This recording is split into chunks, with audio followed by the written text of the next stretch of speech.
Amém, graças a Deus. Olá a todos, seja muito bem-vindo, muito bem-vinda. Que bom que você está aqui mais uma vez para nós aprendermos juntos, refletirmos juntos sobre a palavra de Deus. E eu espero que nesse tempo Deus fale com você, se revele a você, que você escute a voz dele e que a sua vida seja transformada pela palavra dele, que é poderosa. Então vamos orar ao nosso Deus, pedir o auxílio dele nessa hora. Pai, muito obrigada por mais um dia, por mais uma oportunidade de estarmos aqui, ouvindo de Ti, aprendendo de Ti. Nós queremos Te louvar, porque o Senhor é digno do nosso louvor, da nossa adoração, e nós queremos entregar esse momento a Ti, pedir que o Senhor nos guie, que o Teu Espírito Santo me use para transmitir a Tua mensagem, que o Senhor abra as mentes, os corações, que todas as distrações possam ser deixadas de lado e que nós possamos nos concentrar para aprender de Ti, para ouvir a Tua voz, para que essa palavra seja guardada, fique guardada no nosso coração e que nós não nos esqueçamos dela, que nós possamos aplicar tudo aquilo que vem de Ti na nossa vida, em todos os momentos, que nós possamos nos lembrar, reter aquilo que for bom e que vier de Ti, Pai. Ajuda-nos nessa hora, é o que nós Te pedimos e já Te agradecemos em nome de Jesus. Amém. Então hoje eu queria pensar um pouquinho com vocês sobre a vida e o reinado de um dos reis de Israel, um dos reis de Judá, que foi o rei Asa. Ele reinou ali mais ou menos em 900 a.C. e ele foi rei no Reino do Sul. Se você conhece um pouco da história bíblica, você deve se lembrar que no início Israel, as 12 tribos ali estavam unificadas, né? O reino estava unificado, então Saul, Davi, Salomão, eles reinaram sobre todo o povo, sobre as 12 tribos. Depois esse reino foi dividido e o reino do norte foi formado por 10 tribos, liderado pela tribo de Efraim, e foi o reino do norte, então, que tinha a capital como Samaria. E o reino do sul era composto pelas tribos de Judá e Benjamim, e era o reino do sul que tinha a capital em Jerusalém. E o rei Asa, então, ele foi o terceiro rei de Judá. Ele era bisneto de Salomão, então depois de Salomão teve o rei Roboão, depois o rei Abias, e o terceiro rei, então, foi o rei Asa, que reinou, então, ali sobre as tribos de Judá e Benjamim. E esse rei, esse reinado, essa história, que é um fato que é real, né, que realmente ocorreu, tem muito a nos ensinar. A própria palavra de Deus nos diz, né, que tudo aquilo que foi escrito, tudo aquilo que foi registrado nas escrituras, foi para o nosso aprendizado, foi para o nosso exemplo, e para nos advertir também, para nós não cometermos esses mesmos erros, essas mesmas falhas que os nossos antepassados, que o povo de Deus cometeu, né? E nós já começamos a aprender com o contexto dessa história, antes de nós abrirmos, então, a Bíblia, né? Mas o contexto dessa história já nos ensina, porque o rei Asa, como eu disse, ele era bisneto de Salomão, e a Bíblia vai nos relatar que Salomão, ele começou muito bem, ele teve um reino muito próspero, ele construiu o templo do Senhor, um templo magnífico, suntuoso, maravilhoso, que era o sonho do seu pai, Davi, e ele concretizou esse sonho, ele teve muita riqueza, ele pediu a Deus sabedoria, e Deus concedeu esse pedido a ele, mas no final da vida, a Bíblia vai nos contar que ele se desviou, ele se perdeu, ele se deixou seduzir, né, por outros deuses, por muitas mulheres, e ele realmente não permaneceu fiel a Deus até o fim. Ele ficou encantado com tudo que ele conquistou e o coração dele ficou nessas coisas, né, e não ficou entregue a Deus, à vontade de Deus, as instruções que Deus tinha deixado. Ele não seguiu até o fim, infelizmente. E o mesmo aconteceu com seu filho, Roboão, que inclusive a causa da divisão do reino foi essa. Deus usou um profeta para falar para Salomão que por causa dessa infidelidade dele, o reino seria dividido. E aí depois Roboão, então, também começou bem, começou confiando em Deus e também se desviou, e assim também o seu filho, né, o próximo rei, Abias. Então o rei Asa estava inserido nesse contexto de várias gerações que não deram um bom exemplo de fidelidade a Deus, de obedecer aos mandamentos, de amar a Deus de todo o coração, né? Porque é amando a Deus que nós obedecemos a vontade dele para a nossa vida, né? E então o rei Asa, ele não tinha esse exemplo, com certeza ele ouviu falar de Davi, de Salomão, mas ele não tinha um exemplo próximo ali do seu pai, do seu avô, tanto na questão de pessoal, de seguir a Deus, de ter uma devoção a Deus na sua vida pessoal, quanto no reinado, de ter um reino que, em primeiro lugar, quem tivesse a primazia, quem tivesse o governo, o domínio, fosse Deus, né? Fosse a vontade de Deus feita em primeiro lugar. Então ele não tinha esse exemplo. Mas apesar disso, ele dispôs o seu coração para seguir a Deus, para fazer as reformas religiosas que precisavam ser feitas, para acabar com os cultos a outros deuses, com a idolatria, e para cultuar a Deus, Yahvé, da forma que Deus tinha prescrito ali na lei, né? Porque Deus havia dado detalhes de como o culto a Deus deveria ser feito, que não deveria haver outros deuses diante de Deus, porque Deus, o Deus dos céus, o Deus de Israel, o Deus que havia os libertado do Egito era o único Deus. Então, havia todos esses detalhes sobre o culto a Deus, sobre a vida em comunidade, como eles deveriam se relacionar com o seu próximo. E então, eram muitos detalhes ali de como os reis deveriam reinar também, que eles não deveriam ter muitas mulheres, que eles não deveriam, né, se apegar a muitas riquezas, acumular muitas riquezas, e que eles não deveriam se casar com mulheres estrangeiras, justamente por essa questão de elas terem outros deuses, do culto a outros deuses, e junto com esse culto a outros deuses havia muitas práticas de imoralidade sexual, né, promiscuidade, orgias, sacrifícios humanos, inclusive, havia cultos que os pais sacrificavam seus filhos para esses deuses. Então eram muitas práticas repugnantes que envolviam o culto a esses deuses, né? Então eles tinham essas orientações na lei, e muitos reis a gente vai ver na história de Israel. No Reino do Norte não houve reis bons, e no Reino do Sul houve poucos reis também, né? A gente vai lendo a história e vai dizendo fulano, tal rei, fez o que era mal aos olhos do Senhor, né? Não fez o que o Senhor aprova. E a maioria dos reis se perdeu, se desviou e não seguiu aqueles preceitos, não seguiu a lei do Senhor, ou começou bem e terminou se desviando. E o rei Asa é um desses reis que a palavra vai dizer que ele fez sim o que o Senhor aprova, que ele tinha o coração disposto a buscar Deus, mas mesmo assim nós vamos ver que ele cometeu erros e que o final da sua vida, do seu reinado, que nós temos aqui registrado nas Escrituras, não foi um final feliz, né? Digamos assim, não foi um final que merece elogio, que merece louvores.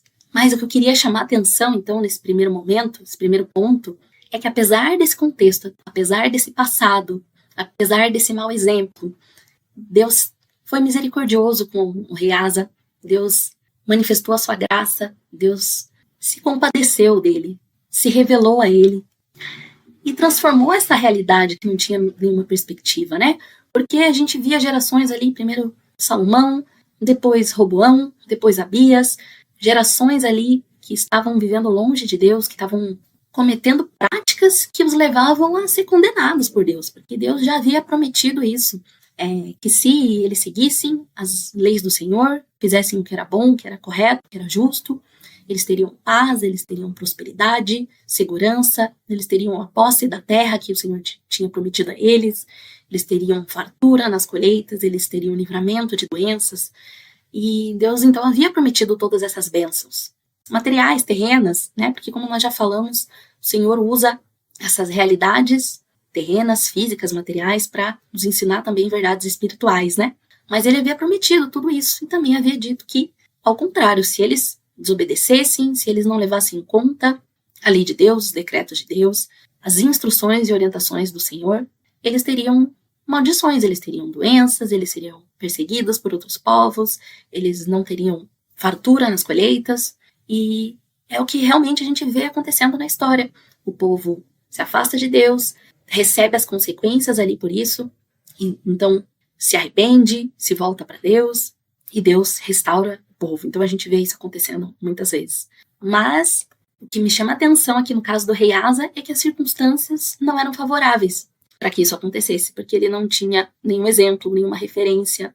Às vezes nós vemos na palavra de Deus que tem algum conselheiro, algum sacerdote, algum profeta, alguém que orienta o rei, e nesse caso a gente não tem isso detalhado na Bíblia, como foi esse processo que aconteceu, que levou o rei Asa ao arrependimento, a se dar conta dessa condição em que ele se encontrava, que o reino se encontrava, né?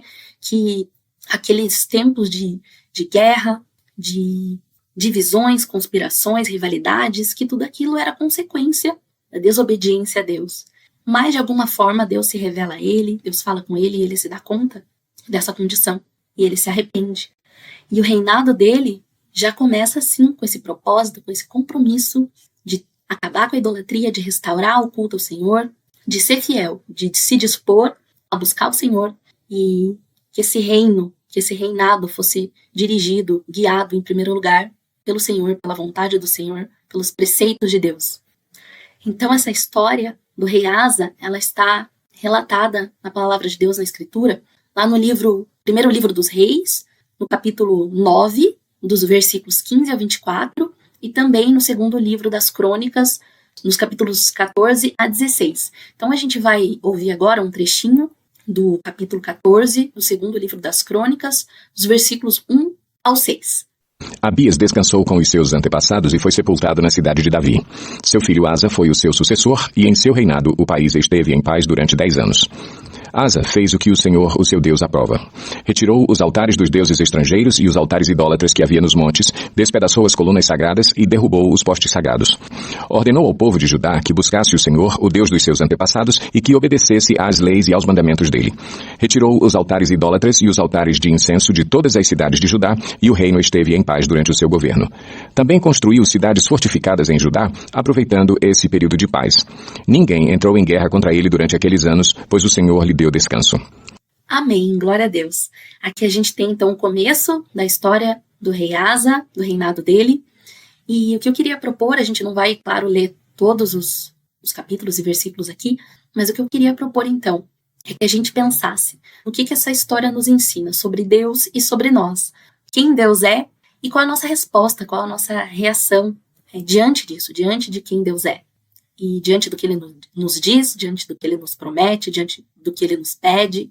E, como eu disse antes, né, diante desse contexto dessa história, antes mesmo da gente entrar no reinado de Asa, a gente vê que o nosso Deus é um Deus que nos salva, é um Deus salvador, que nos resgata de uma condição ruim, péssima em que nós estamos, tanto espiritual, pessoal, física, material, emocional, psicológica, enfim. E às vezes nós nem percebemos isso, às vezes nós tivemos uma família que não nos deu bons exemplos, que não nos deu condições de crescermos, de nos desenvolvermos bem, que nos negligenciou de alguma forma, seja de forma física, emocional, às vezes não intencionalmente, mas porque às vezes não tinha as condições necessárias mesmo.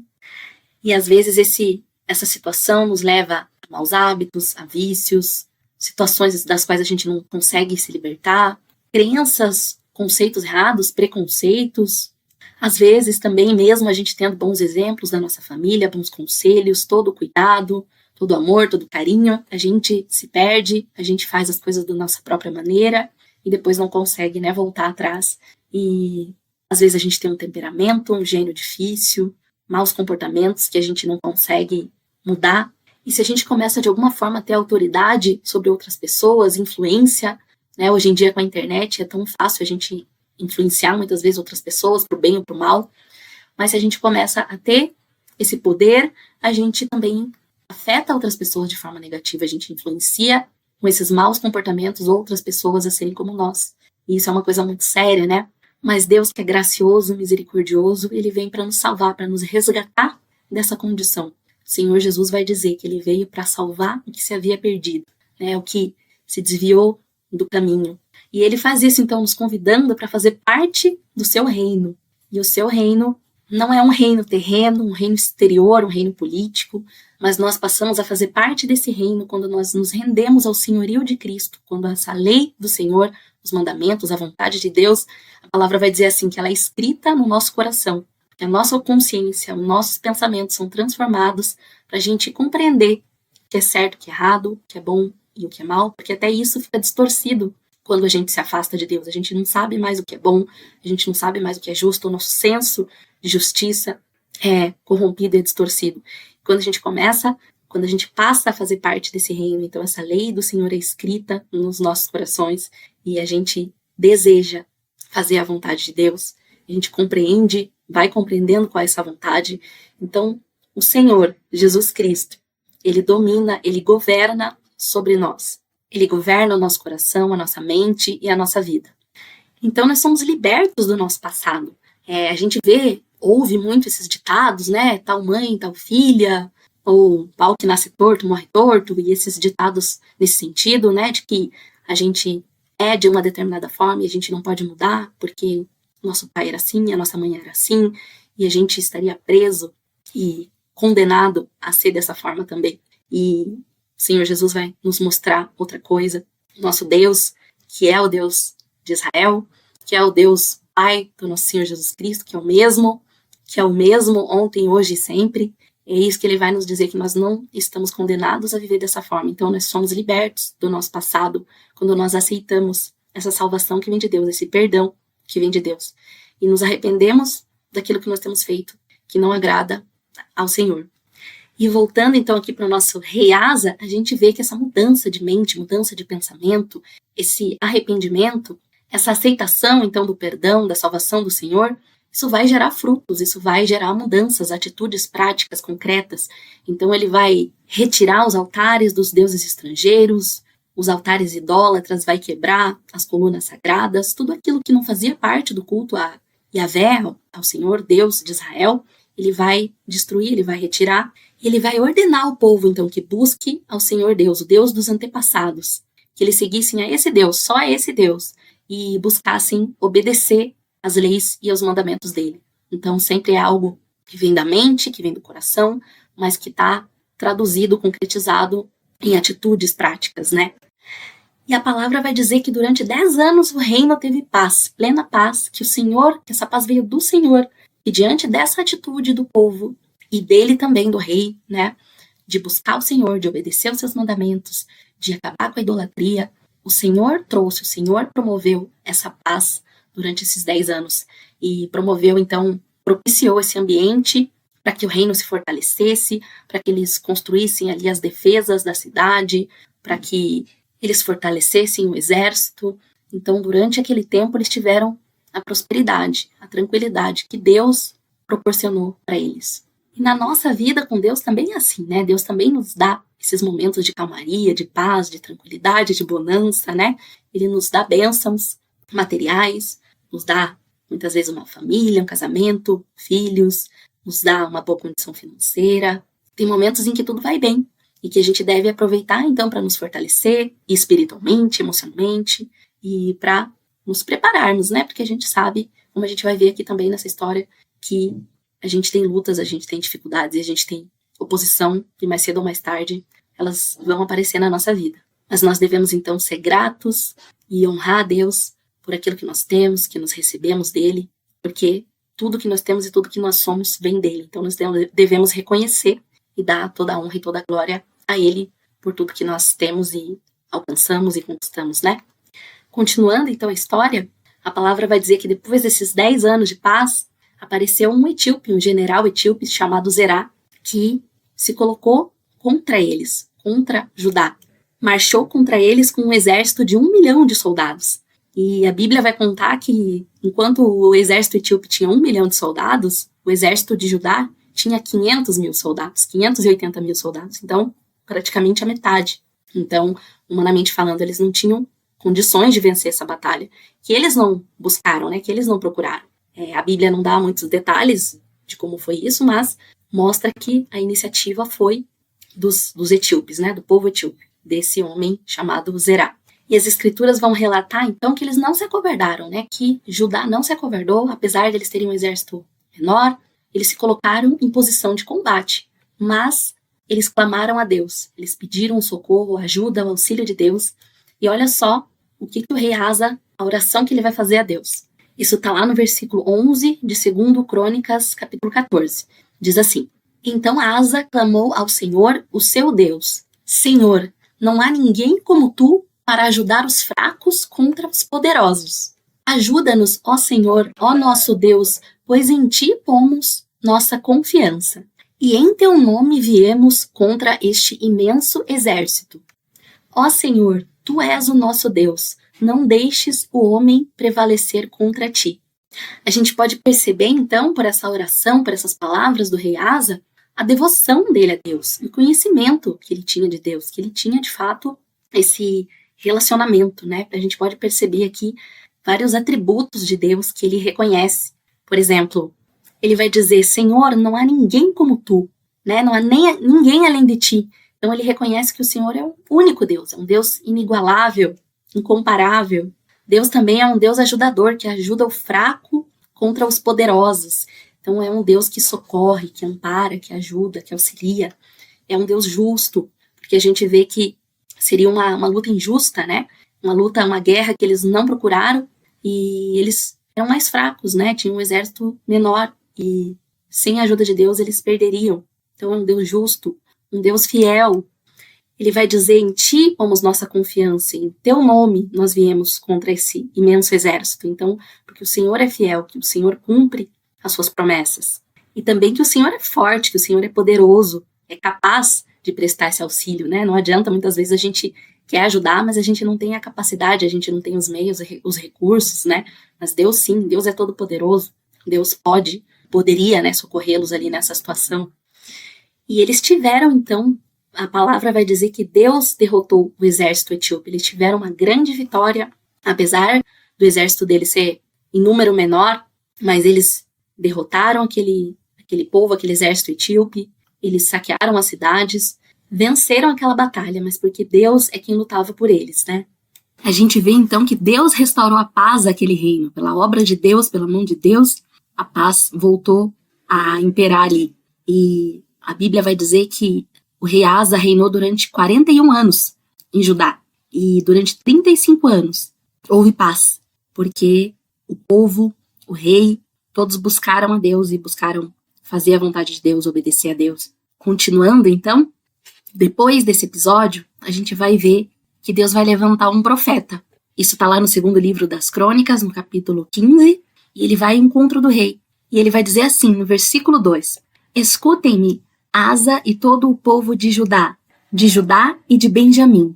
O Senhor está com vocês, quando vocês estão com ele. Se o buscarem, ele deixará que o encontre. Mas, se o abandonarem, ele os abandonará. E um pouquinho mais adiante, ali no versículo 7, ele vai dizer, mas vocês devem ser fortes e não desanimar, pois o trabalho de vocês será recompensado. Então, o que a gente pode aprender aqui de Deus? A gente vê que Deus, ele nos adverte, ele nos alerta, ele nos avisa, ele nos aconselha, nos instrui. Depois a gente vai ver que o rei Asa não seguiu aqui esse conselho do profeta, mas ele avisou aqui, né, o que aconteceria. Se vocês buscarem a Deus, forem fiéis a Deus, ele vai continuar com vocês, ele não vai deixar vocês, não vai desamparar vocês. Mas se vocês o abandonarem, ele os abandonará. O que isso quer dizer? Deus vai deixar de amar os seus filhos, de se importar com eles? A gente sabe que não. Mas se a gente pensar na nossa vida aqui terrena, como filhos, como pais, como educadores, né, responsáveis por uma criança, por um adolescente, a gente sabe que muitas vezes a gente precisa deixar a criança, a pessoa, né, fazer as coisas do jeito dela. Então, já que ela não quer obedecer, já que ela foi orientada, instruída, é claro que isso tem limites, né? Mas se a pessoa não quer dar ouvidos à instrução, à orientação, aos conselhos, à experiência, muitas vezes a forma de educá-las, de ensiná-las é deixando que elas sofram as consequências daquilo que elas querem fazer, né? Que elas façam as coisas da sua própria maneira. E no caso de Deus, né? Que eles recorressem ali então aos seus próprios recursos, né? Enquanto eles recorressem a Deus, enquanto eles colocassem a sua confiança em Deus, igual eles fizeram ali no caso do exército etíope, Deus honraria, Deus seria fiel, né? Deus é sempre fiel. Mas se eles buscassem, então, em outras fontes, né? Em outros recursos, colocassem a confiança em outras coisas, Deus deixaria, então, que eles recebessem ali, que eles assumissem as próprias consequências ali da escolha deles, da decisão deles. E, nesse momento, então, o rei Asa tem uma resposta muito positiva, muito boa. Antes disso, a gente ainda vai ver que Deus é um Deus que recompensa os seus filhos, recompensa o trabalho duro, diz para eles não desanimarem, para eles terem coragem, porque o trabalho deles seria recompensado se eles se esforçassem. Então, a gente vê que Deus como nós vemos ali no Novo Testamento também, né, que Deus recompensa aqueles que o buscam. E essas palavras, então, deram ânimo, coragem e motivação ali para o rei Asa, para ele continuar a reforma religiosa que ele já havia começado, retirar os ídolos, retirar os altares a outros deuses, e todo o povo foi reunido em Jerusalém, e eles fizeram um compromisso, fizeram sacrifícios que a lei ordenava, sacrifícios de animais, como Deus havia prescrito, e também eles fizeram um compromisso de buscar a Deus. E diz ali que eles bradaram ao som de cornetas e trombetas e se alegraram, todos se alegraram, porque todos estavam ali de todo o coração, dispostos a cumprir aquele juramento, aquele compromisso de buscar ao seu Deus, ao Deus dos seus antepassados, ao Deus que eles conheciam tão bem, né? E deixar aqueles outros deuses, dos outros povos. E o rei Asa, ele fez aqui uma coisa muito difícil, porque a sua avó, Maaca, ela tinha um ídolo, uma imagem, uma devoção a um outro Deus, e ela tinha ali uma posição de honra, de autoridade, que a Bíblia diz que era a rainha-mãe, né? E ele depôs a sua avó Maaca dessa posição, que não foi algo fácil, com certeza, né? Destituí-la aí desse cargo, porque ela tinha pessoas que estavam ali a seu favor, que a queriam ali, ela tinha influência, ela tinha poder, mas mesmo assim o rei Asa, ele confrontou a sua avó, porque ela estava errada, ela estava fazendo algo que desagradava a Deus, né? E isso também nos ensina como a nossa lealdade deve ser primeiro a Deus, como a gente deve se preocupar e se importar com o que Deus pensa de nós, né?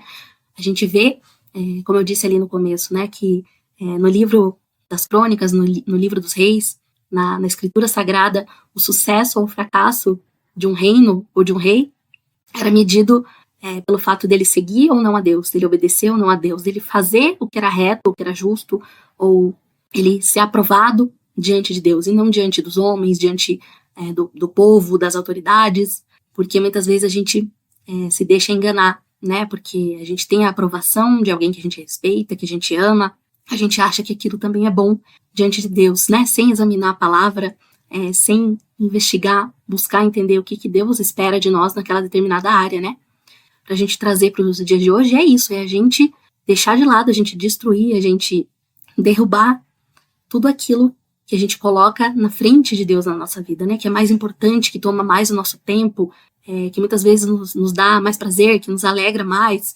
que, enfim, né, que nos ocupa mais o coração do que a presença de Deus, do que a vontade de Deus, que a gente ama mais, no fim das contas, na prática, né, do que o próprio Deus. Pode ser a nossa família, pode ser o nosso trabalho, pode ser amizades, pode ser um líder da igreja, tantas coisas, né, que Deus possa sondar o nosso coração agora, que a gente possa pedir a Deus que nos mostre aquilo que está ocupando um lugar que não deve, para que a gente possa deixar isso de lado e para que Deus tome o lugar dele na nossa vida, né, do qual ele é digno, só ele é digno.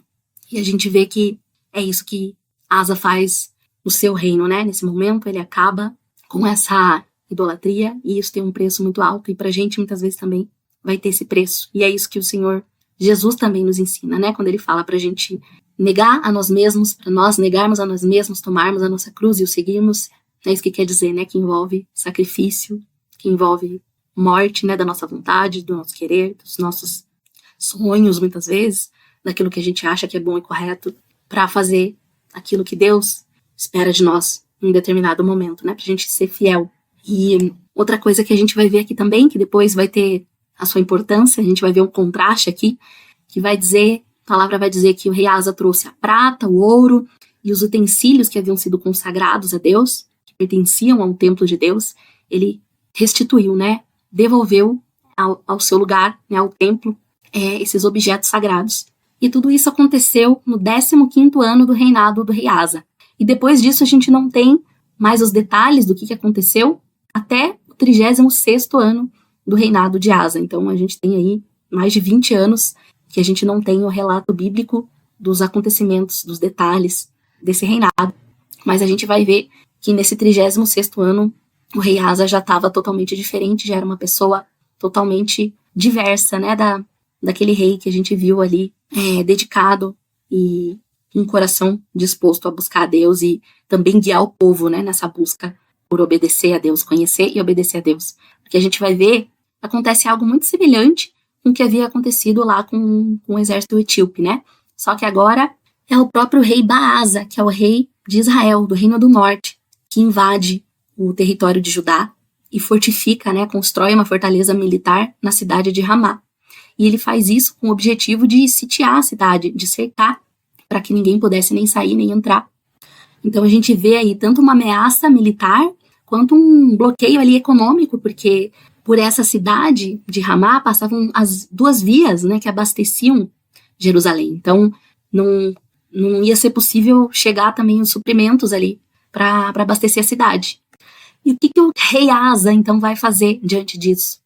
Ele vai juntar a prata e o ouro do templo do Senhor, que era, a gente viu agora há pouco que ele havia restituído, né, retornado ao templo esses objetos, a prata, o ouro, os utensílios. Ele vai pegar tudo isso e também o tesouro do seu palácio e ele vai pedir ajuda ao rei da Síria, o rei Ben-Hadad.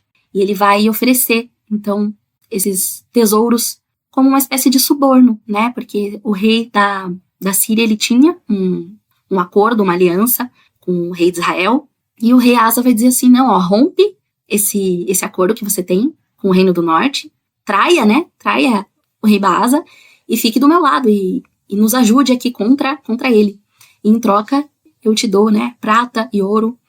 Então a gente vê aqui que diferença, né, daquele rei que a gente viu alguns minutos atrás, né, havia se passado aí pouco mais de 20 anos, e algo aconteceu no coração desse rei, que talvez se ensoberbeceu, porque tinha paz, porque tinha um reino próspero, porque conquistou muitas coisas, e talvez se esqueceu de que tudo que ele tinha era graças ao Senhor, que era o Senhor que tinha promovido a paz, que era o Senhor que tinha dado a vitória na batalha. Mas hoje, em vez de ele buscar a ajuda do Senhor, o auxílio do Senhor, numa situação que ele já tinha vivido, é uma situação muito parecida há anos atrás, e em vez de ele buscar a ajuda do Senhor, ele buscou uma aliança com o rei da Síria, uma aliança com seu próprio inimigo. Depois o Senhor vai levantar um profeta para dizer para ele justamente isso. Mas antes de chegar nessa parte, a gente vai ver que então ele pede ajuda do rei da Síria, o Ben-Hadad, e o rei aceita romper o acordo com o reino do norte e fazer o acordo com Judá, e os ajuda, eles vencem a batalha. E uma coisa que me chama a atenção, que eu queria que a gente refletisse, é que aos olhos humanos, o rei Asa, ele teve sucesso, ele foi exitoso na sua estratégia, né, porque ele conseguiu a vitória contra o rei Baasa, ele conseguiu impedir os planos dele, né, de conquistar a cidade, e ele conseguiu conquistar outras cidades também no Reino do Norte. Então, aparentemente, ele tinha tido sucesso, ele tinha conseguido elaborar uma estratégia fantástica, né? Mas isso nos mostra que a gente precisa sempre pensar, sempre analisar e avaliar a nossa vida diante de Deus, se o que a gente está fazendo é bom, é correto, é justo e agrada a Deus, porque muitas vezes aos olhos humanos a gente teve sucesso, mas aos olhos de Deus é um grande fracasso, é uma grande infidelidade a Deus. Muitas vezes as coisas que a gente faz, que são moralmente duvidosas, alianças que a gente faz, sociedades, parcerias, que no fundo a gente sabe que não agradam a Deus. No fundo a gente sabe que envolvem coisas erradas, que não são honestas, que a gente vai ter que fazer algo que talvez vai prejudicar alguém, talvez a gente vai se apropriar de algo que não é nosso, pelo qual a gente não pagou, né? E, enfim, muitas vezes não é algo que outras pessoas vão nos dizer que a gente está errado. Não é algo imoral ou injusto aos olhos da sociedade, mas é simplesmente algo que a palavra de Deus nos diz para não fazer. E às vezes não é algo, entre aspas, algo grande, algo significativo, né? Porque eu fico pensando que durante esses 20 anos, que a Bíblia não vai dizer para nós o que aconteceu, mas o coração de Asa foi se afastando de Deus, né? Não foi algo de uma hora para outra, né? Do dia para noite. E foi algo que aconteceu aos poucos, aconteceu gradualmente. E certamente começou com pequenas coisas, né? Começou com algumas concessões ali. Ah, mas tal coisa, de repente, não é bem assim. Se a gente for trazer, né, para os nossos dias, às vezes, uma mentirinha, né? Uma resposta meio ríspida ali, alguém que a gente trata meio mal, uma fofoca.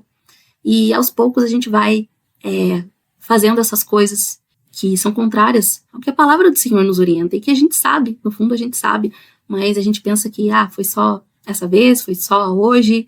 Mas também aquela pessoa mereceu, né? Sei lá, a gente começa a justificar, a racionalizar certas coisas, porque elas não são tão graves, ou porque a outra pessoa também fez tal outra coisa.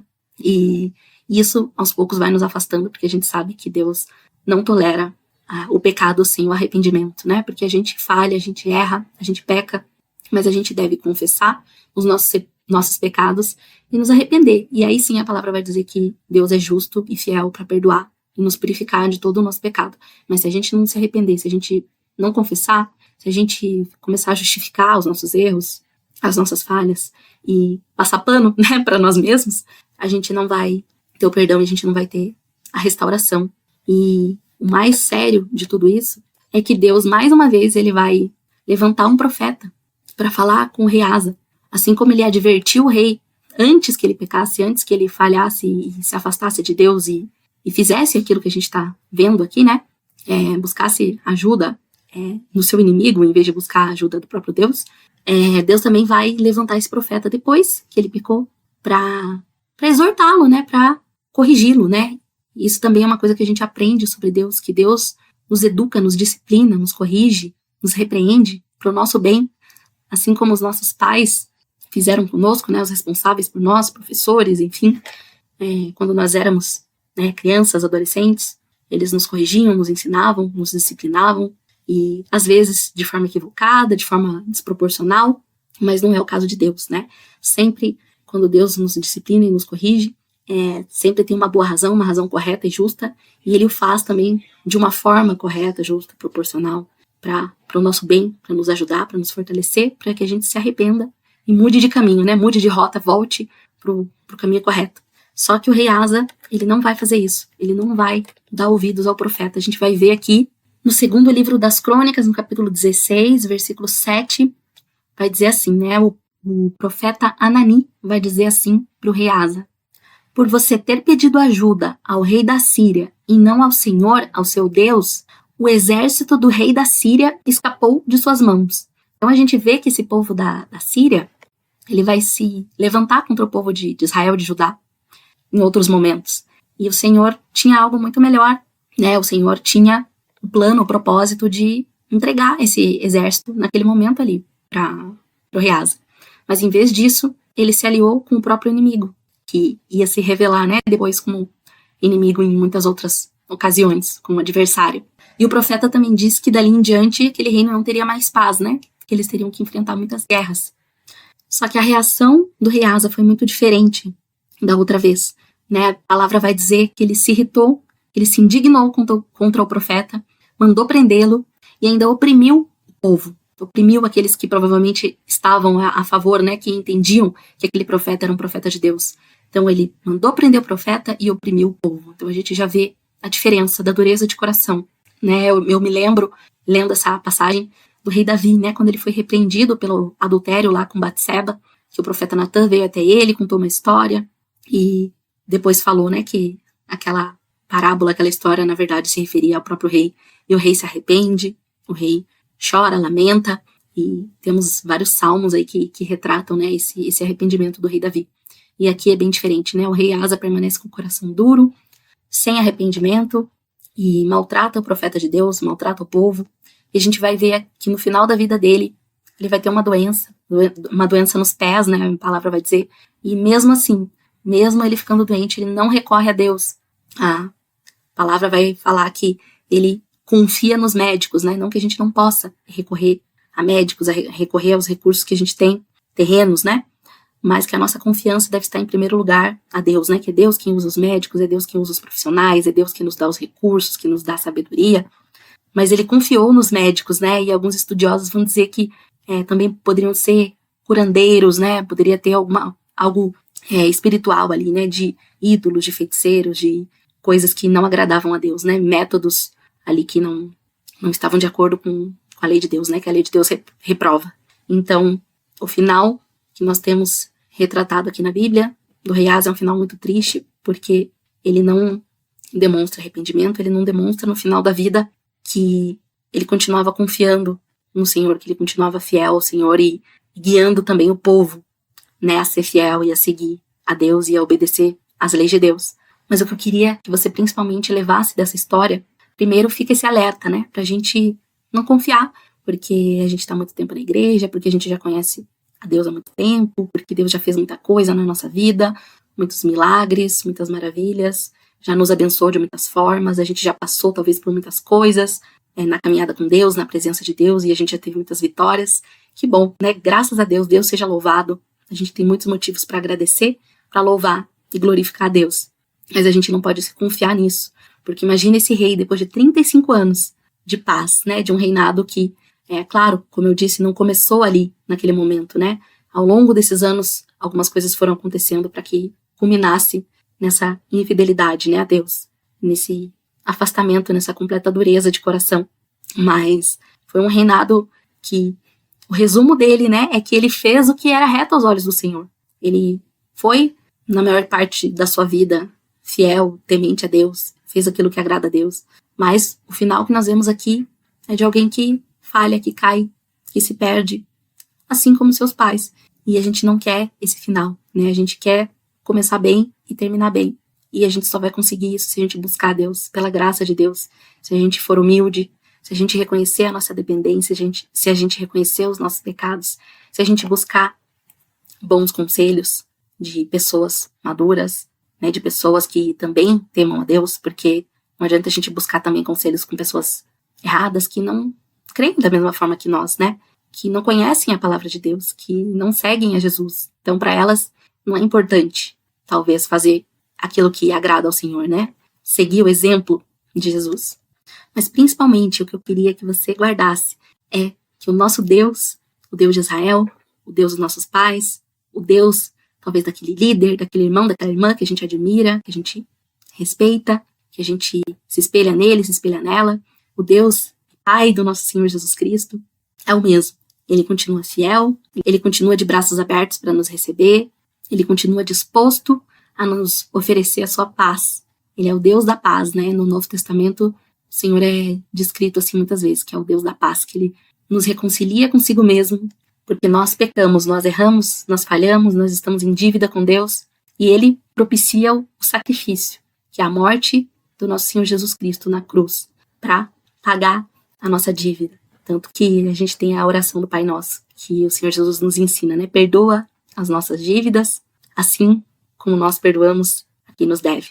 Então, ele é o Deus da paz, que propicia a paz com ele mesmo, e nos chama também a andar em paz com o nosso próximo, a sermos pacientes, a perdoar as ofensas, a pagar o mal que nós recebemos com bem, a abençoar e orar pelos nossos inimigos e não amaldiçoá-los. E a gente sabe que nada disso é fácil, que por nós mesmos nós não conseguimos fazer nada disso, que nós dependemos da graça de Deus, que assim como o rei Asa dependia do Senhor para ter a paz no seu reino, a gente também depende do Senhor para ter a paz com Deus, a paz com o nosso próximo e também a nossa paz interior, né? A gente ter o coração em paz. Seja nos momentos bons, a gente deve se alegrar em Deus, lembrar que tudo que nós temos vem de Deus, que é Deus que nos dá, e nos momentos difíceis, né? Assim como Jesus descansou ali na hora da tempestade, dormiu enquanto os discípulos estavam aflitos porque o mar estava agitado, e o Senhor estava descansando, o Senhor estava em paz, porque ele confiava no seu Deus. E que a gente possa ter paz também nesses momentos difíceis, de conflitos, de lutas, de tristeza, de angústia, de provação. Eu lembro daquela passagem bem conhecida da carta aos Filipenses, dos versículos 6 e 7, que vai dizer assim: não andem ansiosos por coisa alguma, mas em tudo, pela oração e súplicas, com ações de graças, apresentem seus pedidos a Deus, e a paz de Deus, que excede todo o entendimento, guardará os seus corações e as suas mentes em Cristo Jesus. E é essa paz que a gente quer, a paz verdadeira, a paz que vem de Deus, a paz que não vem só da ausência de conflitos, das situações exteriores, mas essa paz profunda, real, que a gente consegue ter pela graça de Deus mesmo nos momentos difíceis.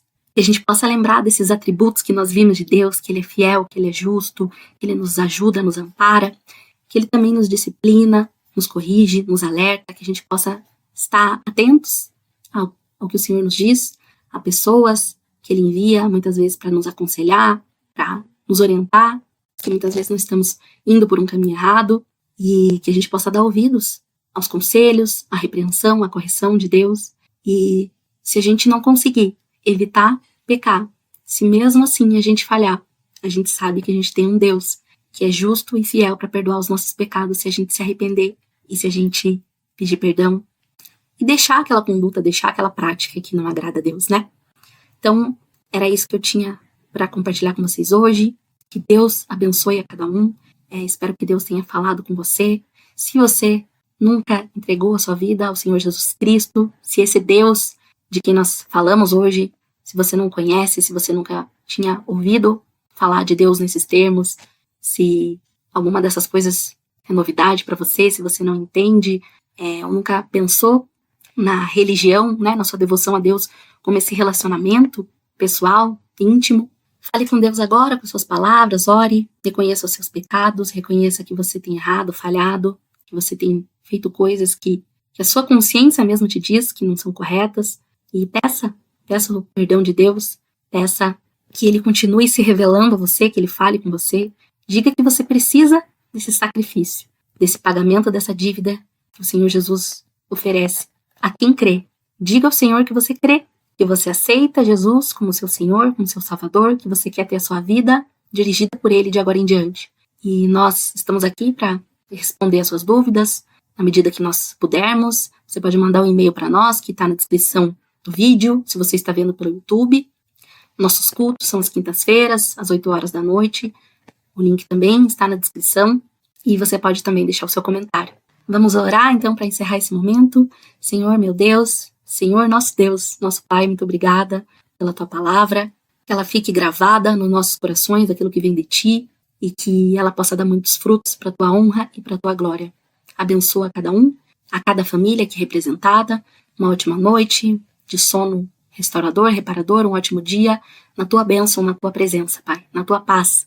É o que nós te pedimos e agradecemos, reconhecendo que só o Senhor é Deus, que só o Senhor pode nos dar a verdadeira paz, a verdadeira alegria, o perdão e a vida eterna. Obrigada, Pai, nós te louvamos, te agradecemos, na certeza de que o Senhor sempre faz muito mais do que nós podemos pedir, imaginar e expressar em palavras. Nós oramos em nome de Jesus. Amém.